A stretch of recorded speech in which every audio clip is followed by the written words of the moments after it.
Welcome to the Beyond Physio podcast, where we help you move, excel, and inspire others on your journey to your next level with knowledge and advice from experts and testimonials from our like-minded community. Welcome to the Beyond Physio podcast today. We're super excited to have Dr. August Price here, and he's going to be talking to us about concussions and some of the new exciting stuff going on in concussions, and also you as a parent or our viewers and our listeners that are parents, what they need to look out for in terms of their students and their athletes when it comes to concussions. So if you could introduce yourself, Dr. Yes.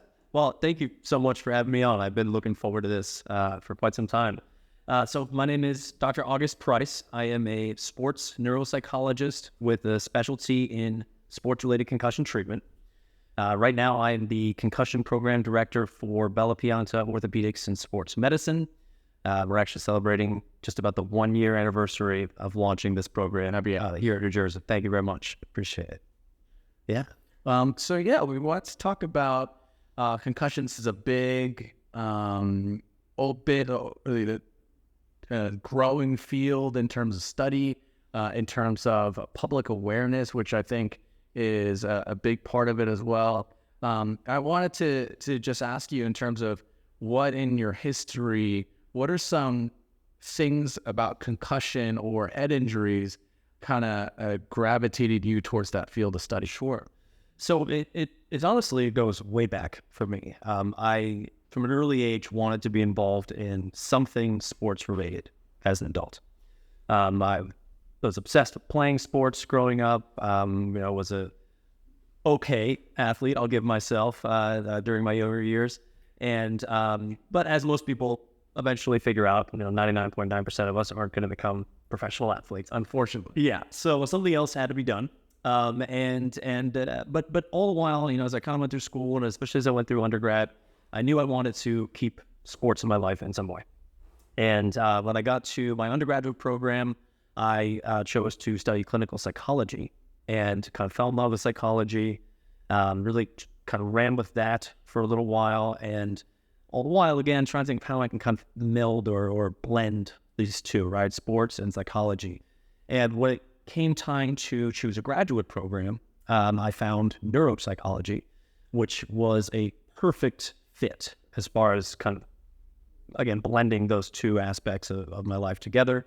Neuropsychology is kind of uniquely equipped to both diagnose but also offer treatment plans and also clearance for sports and regular civilian concussions. So through that study, I went to William James College in Boston, Massachusetts, with a concentration in neuropsychology. I actually spent a couple of years, a little foray into dementia and neurodegenerative diseases while I was there, which I actually don't regret at all, because it ended up helping a little bit with my understanding of, and kind of just broadening my understanding of how repetitive head trauma can potentially influence or perhaps accelerate an underlying neurodegenerative process. CTE is the big one, of course, that most folks are aware of. That's chronic traumatic encephalopathy. It is, it's a hot button issue, without a doubt. That's the kind of, we spend an entire podcast talking about CTE alone. But it is certainly, if you're going to make this your field, it's something you have to be aware of and understand. But when it came time to choose fellowship, I knew I wanted to focus on sports concussion specifically, and especially the acute care of concussion, as opposed to kind of long-term changes. And so I matched with my top choice, which was the James Andrews Institute in Dallas, Texas. The very famous D1, they call him the proverbial second opinion. He's an unbelievable surgeon, and all his training sites, he's got 3 of them, I believe now. They're top of the line. It was an unbelievably immersive experience. It was all sports concussion every day. We worked about 20 or so of the local DFW high schools, and then we were also closely in consultation with the sports med team at Texas A&M for their concussion care.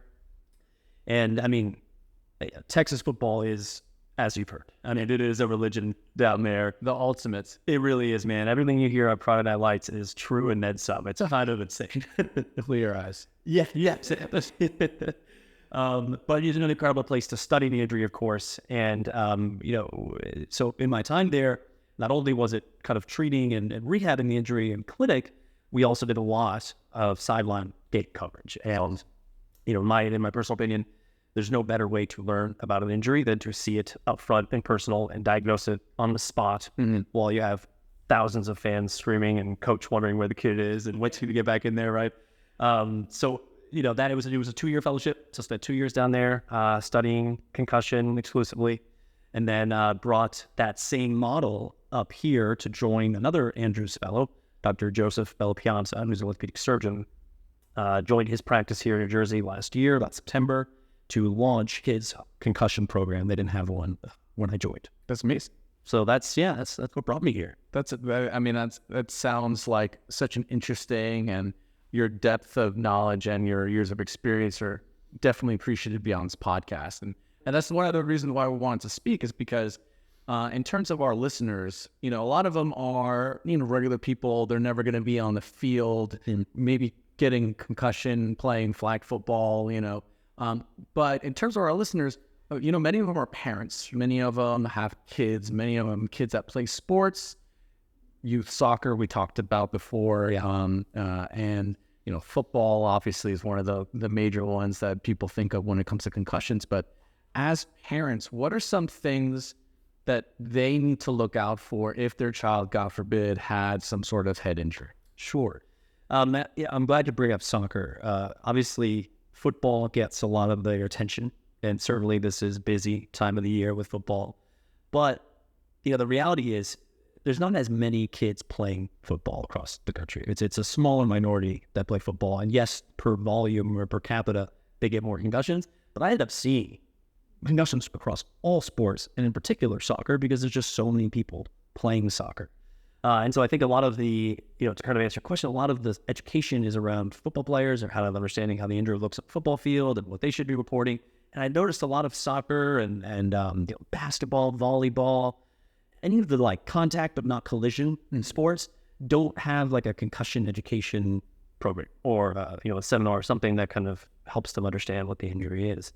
So I love giving those talks. If I was to speak to parents, the number one thing I can tell people when it comes to either observing someone that's had a concussion or if you yourself have had a concussion is if you've had any sort of a blow to the head or anything that was kind of you took a major hit, because it doesn't actually require a blow to the head.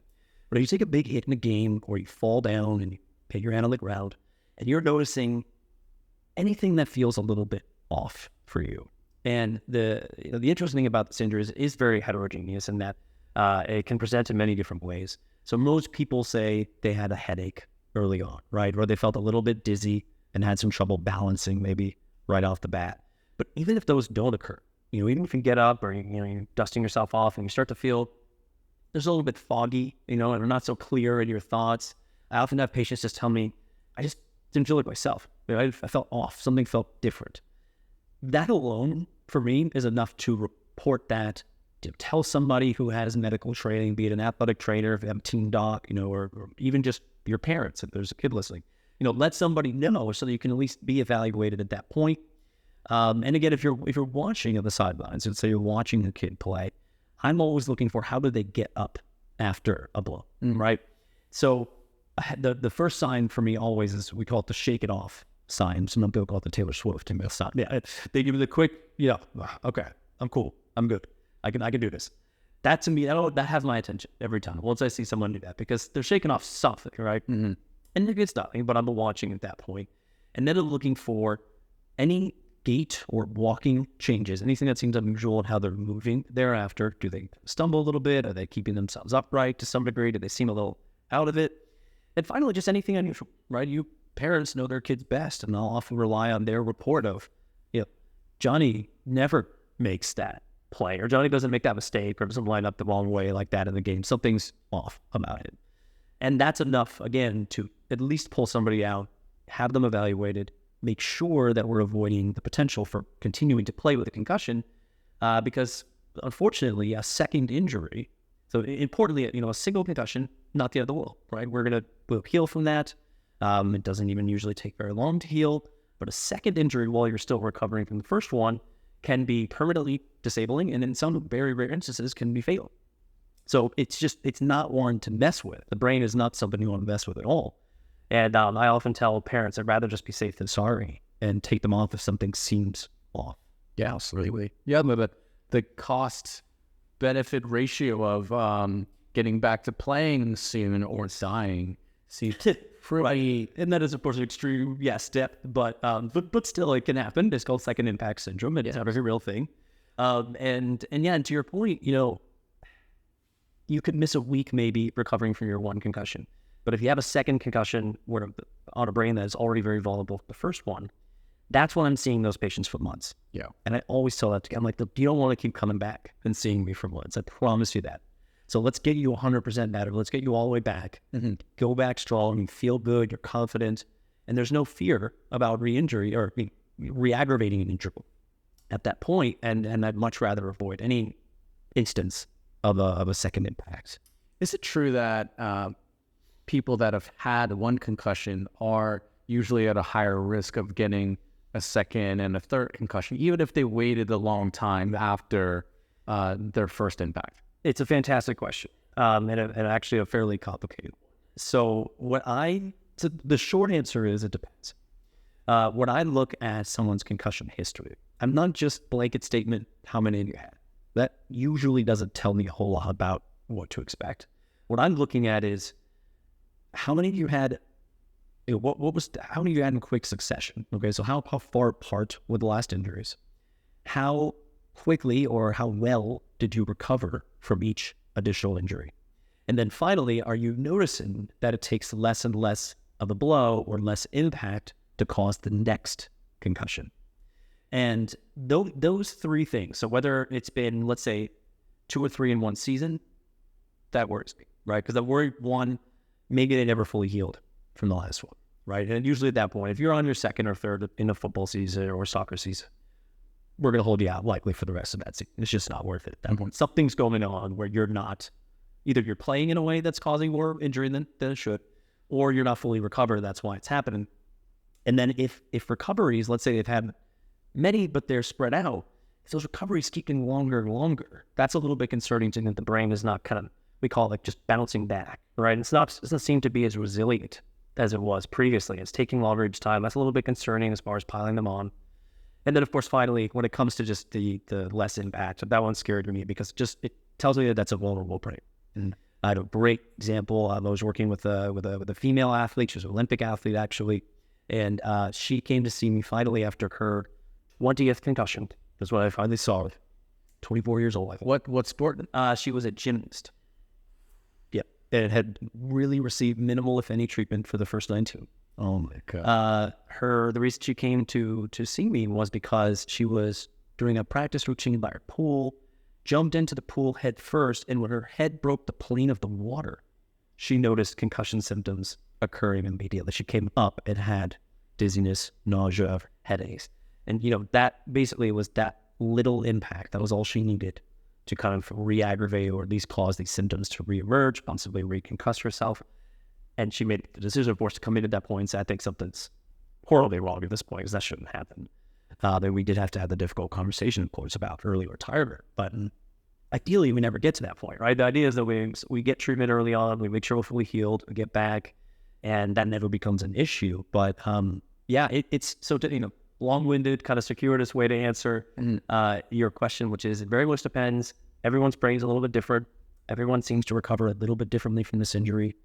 And by and large, I would tell people there is no magic number. If you're listening and your son or daughter has had 3-4 concussions, it doesn't necessarily mean that I'm worried about them long term. They shouldn't have anything that kind of pulls them back from achieving in their normal lives.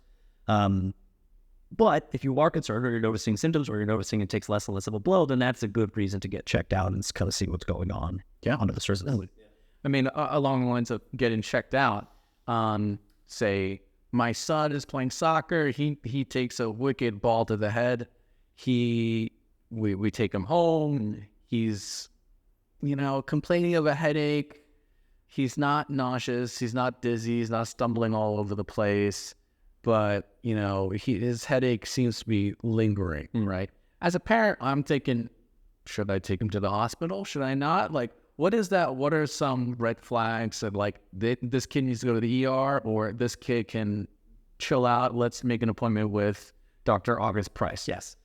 It is. It's a fantastic question, and one that I get frequently. I think this is incredibly important to go over.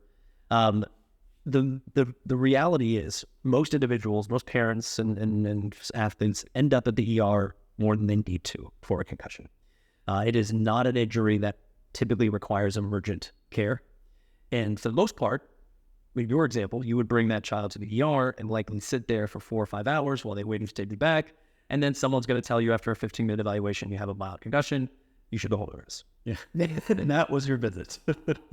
And I'm personally, I feel like I'm on a crusade to try to just avoid that for parents. I don't want you to have to go through that because it's not necessary. It's kind of really a waste of your time, but even the doc's time too. It's not something that they necessarily need emergent care.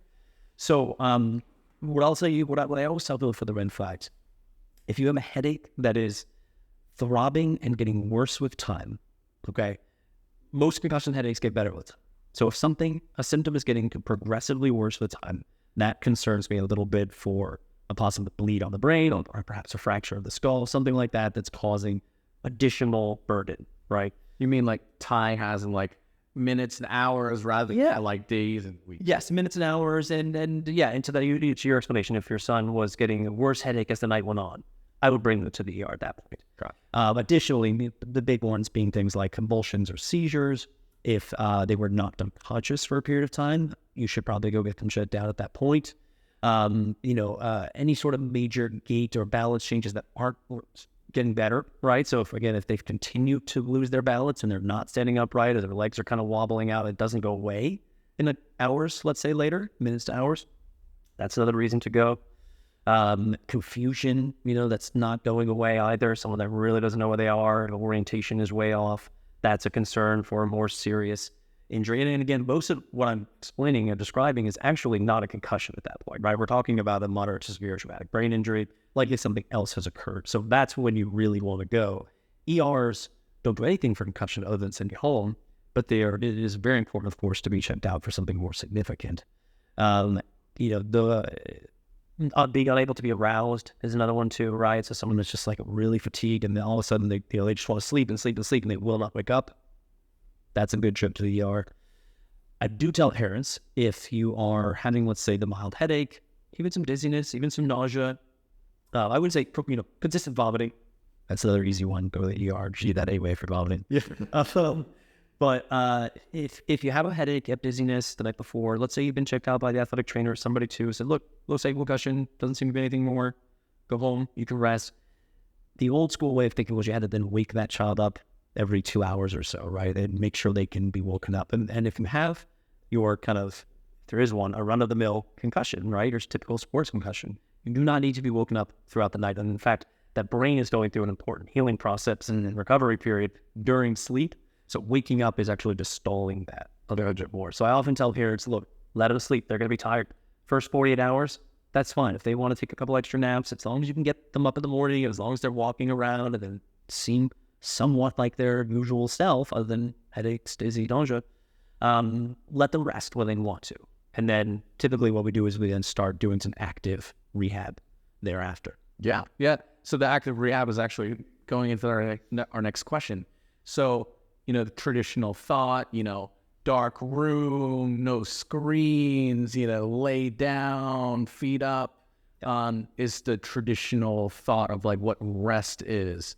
And this concept of active recovery or active concussion rehab is somewhat of a novel thing in terms of, at least as myself, as a therapist, new research coming out about the benefits of active recoveries. Can you just explain what that gets like and what that is and why the protocol has changed?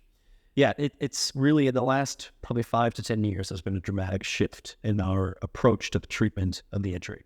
It used to be, and then frankly, I do still hear it, but it used to be a wait and see injury, right? Kind of wait it out. It'll get better eventually, but you just got to stay home, stay in a dark room, and don't do anything. And intuitively, what we now understand, and it makes complete sense, the brain is the most adaptive organ that our body a mile, right? It's not even close. The brain is incredibly adaptive. It adapts first and foremost to its environment.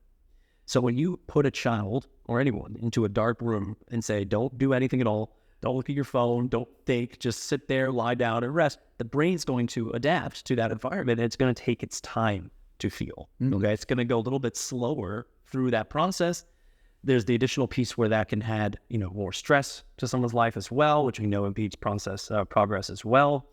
Just sitting in a dark room, missing time from school, missing time from sports, not seeing friends, doesn't help us reduce stress levels, right? So that's another factor of why that was deemed eventually to be less effective. As a father of 3, I disagree. But I'm the father of a 2-month-in, so I don't know yet. So the brain's adaptive. What we now understand and what countless studies have now shown is that getting the brain active again, getting the body active again, getting blood flow back to the brain, right? Oxygenated blood flow going to the brain is really the most effective form of rehab for this injury.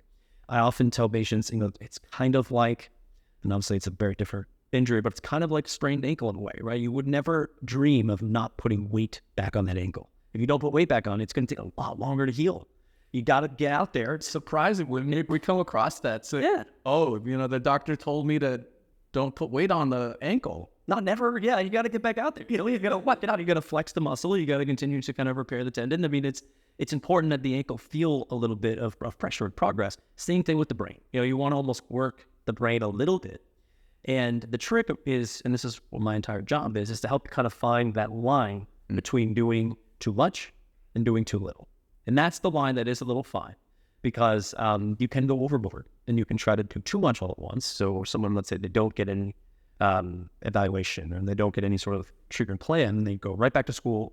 They take a SAT the next day, they're back in sports the following day, right? They've missed basically no time at all and just jumped back into normal life. Those are the ones that I end up seeing, let's say, weeks to months later, but like, man, I can't shake the headaches or I can't get rid of this injury at all. It just continues to persist. So what we do now is we start a sort of gradual return to activity progression. And that can look different, it can look very different, depending on what you do day to day. For athletes, it's a return to exertion. We want to get them slowly but surely working back up to their usual level of athletics. So, if it can start with some just kind of dry light training, right? Do a little bit of cardio, maybe some light stretching. The stationary bike is a great one because it keeps the head relatively stationary, but you get the legs going and you get your heart rate pumping, your heart rate up and blood flow going to the brain, which is key. And then you can kind of slowly progress, doing a little bit more, maybe adding some weights, maybe doing some running on the treadmill when you're ready, all the way up to like a non-contact practice and then into full contact when you've been cleared to do so. So there's this kind of gradual return to activity progression. Same thing goes for schoolwork and being in school. We provide kind of early, very intensive academic accommodations, no tests or quizzes for the first couple of days. We're going to do less homework than perhaps everybody else. The big one is scheduling in some breaks during the day. Often it's an injury that responds very well to giving some time to rest here and there, as opposed to just resting all day. So I have kids often schedule in about 3, maybe 4 breaks during their normal day, just to give their brain a rest, really to give their eyes a rest as well from the screen use and the lights in the room. So both of those, they follow a similar trajectory and they can often go kind of hand in hand. And then finally as well, anyone that's obviously older as a job, they can also do kind of a slow progression back towards work rather than just saying, you're out for 3 weeks, don't go back at all. I'd much prefer to get people back into some semblance of normalcy because the brain responds really well to normal routine. Yeah, ours are creatures of routine, and we like it.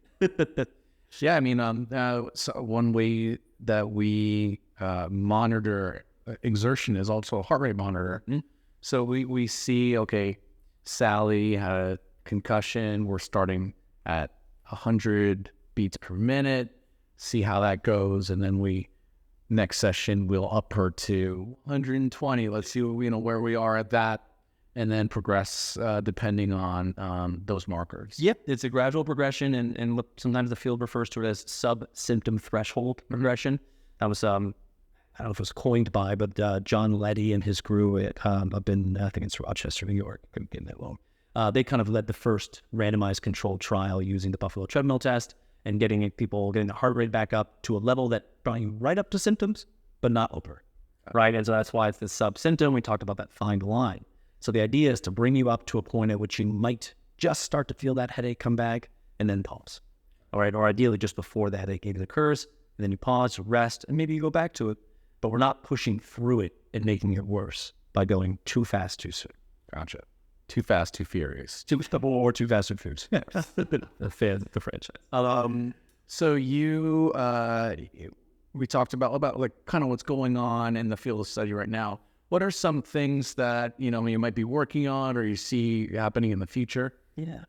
So it's an exciting time to be in the sports concussion field in general, because of this sort of rapid influx of just knowledge about the injury in the last decade or so. We're starting to see some really cool applications for both diagnostic purposes, but really for prognostic purposes as well. That, to me, that's kind of the next frontier, right? Diagnosing the injury is actually not that difficult. Most people, whether you're trained or not, kind of have an idea if they've had a concussion. Again, that feeling of just being off. So you get a diagnosis, sure. Where I'm fascinated in is how can we predict when somebody's going to get better? And what can we then do along that way to help either speed that process up, ideally? And one of my currently working on a study with a group at the Montclair State University, where we're looking to take VR technology, so using like your standard at-home Oculus VR tech, and essentially doing some eye movements and different balance exercises. They're called oculomotor and vestibular exercises to both pick up on abnormal movements of the eyes or abnormal balance postures, as well as symptom reporting after doing them to further improve diagnosis. So hopefully becoming more accurate diagnosis because of this technology, of course, can pick up things that the human eye, no matter how good we are, we might miss very subtle variations in visual alignment, let's say, or really subtle nystagmus that may not even be seen to the naked eye. So the VR tech can really pick that up. It's nystagmus. What is nystagmus? Oh, yeah. Okay, it's like rapid eye movement of the pupil. Okay, so you kind of watch them shake like this. When concussion will often cause a nystagmus, especially acutely. So this VR that we're using, not only does it have this diagnostic purpose, but a lot of the rehab for concussion involves exercises of the eyes and of the balance of the vestibular system. It's a fancy word for the balance system. And so we use those exercises, and what I like about VR is a lot of patients tell me it's kind of boring to go through their exercise. They don't want to do the home exercise program, or just, they don't like just sitting there kind of staring at a cooling dot that moves around or kind of bouncing their eyes back and forth. What's interesting and unique about VR is you can kind of make those games fun, and we can start to sort of make it almost like a video game that moves your eyes, right? A lot of patients tell me, well, I think just playing Call of Duty kind of does the same thing. My eyes bounce around the screen, right? We move really fast. And in a way, they're right. It is helpful. You do want to work out the eyes, for lack of a better term, in that way. But what we want to do, of course, is make it a little bit more targeted and make the specific eye movements that we want, as opposed to just random variations from a Call of Duty game. So we're using VR. We're just launching the study, though, but looking at, can we improve diagnostic accuracy, and can we also perhaps even take those same eye movement variations and sort of like the motor abnormalities, and also prognosticate a little bit about how long it'll take to recover. And then can we use the same system to rehab the brain, neuro rehab of the injury? And ideally it's all in one kind of Oculus setup. Wouldn't require necessarily going to see multiple doctors. You could potentially do it in one physical therapy setting, let's say. So that's a very exciting piece. I think just across medicine, technology is just, that's the next frontier without a doubt, right? We're seeing so many cool applications of tech. We not well today, but we can get way in the weeds about what's coming up as far as blood work that can diagnose the injury, certain neuroimaging now that's getting better and better. There's just a lot of unique and kind of novel ways to approach this injury that I think are on the horizon for the next decade or so. Yeah, absolutely. I mean, just to clarify, prognostic means that we're trying to determine the prognosis, meaning how this patient is going to do long term, like how are they going to end up? When is their day of clearance? Yeah, when are they fully healed? Exactly. And that's something, and just not to belabor it, but that's, all my training is basically devoted towards trying to best estimate when someone's going to get better, right? I try to reduce the amount of visits they need. I love it. I love when I can just see them twice, once to diagnose, once to clear. And I'm pretty good at that with having gone through 7 years of training. But I think with VR or with other, eye movement apparatus, or whatever else we have out there, there could be some really more even exact ways to determine the medical affairs state. That sounds really, really exciting. I mean, in terms of 10 years from now, like, where do you see the field? Where do you see the field of physical therapy and neuropsych and rehab for concussions? Like, where do you see it be?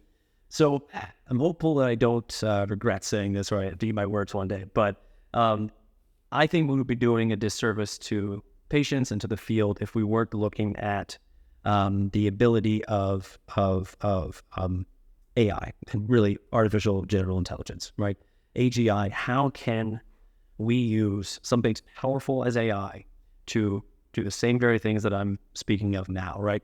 How do we make it so that diagnosis is perfect, prognosis is perfect, and the prescribed rehab, whether be it exercise, physical exertion, or this kind of oculomotor vestibular piece, how can we perfect that in a way that human brain, unfortunately, can't compute, right, the same way? It's simply not possible. What I learned in my last 7 years of training could probably be learned by some AGI equipment in the matter of minutes or whatever, but it's limitless, really, what that type of technology can pick up on. So I say this, there's been to my knowledge, we have nothing out there currently. I mean, really, artificial general intelligence is in its infancy anyway, in a lot of ways. We're just starting to see kind of the generative piece of chat and response, right? Putting in a prompt and responding. But I believe that medicine is headed towards utilizing the services of artificial intelligence to improve both diagnosis and care. I still, again, I truly hope that the human element will never leave. I do believe this is probably 10 plus more years out. But I think it would be beneficial to start to incorporate that when possible, just to continue to improve what we do. I mean, we should always be trying to get better. And I think rather than running away from something like AI, I'd rather be the one that starts using it before everybody else, than trying to come on board later and, perhaps feeling like a little bit behind in what you're doing. So I'm curious to see where AGI takes us in the next 10 to 20 years as a society, but even more granularly as a field of medicine and concussion, really. Yeah, I'd see it. All right, question. If you won the lottery, but in order to collect, you had to still work a full-time job, what job would that be? And not be the job you have now. Not be what I'm currently doing. Interesting. What would I want to do? Professional chicken wing eater. Yeah, right? Honestly, along those same lines, that's a great answer right there. I would want to be like a restaurant food taster, or I guess a reviewer. They're like the worst. Yeah, like the critics are the ones everybody can't stand. But if my job was to go around all the best food in the world, sign me up, man. I would do that with or without pay if I could.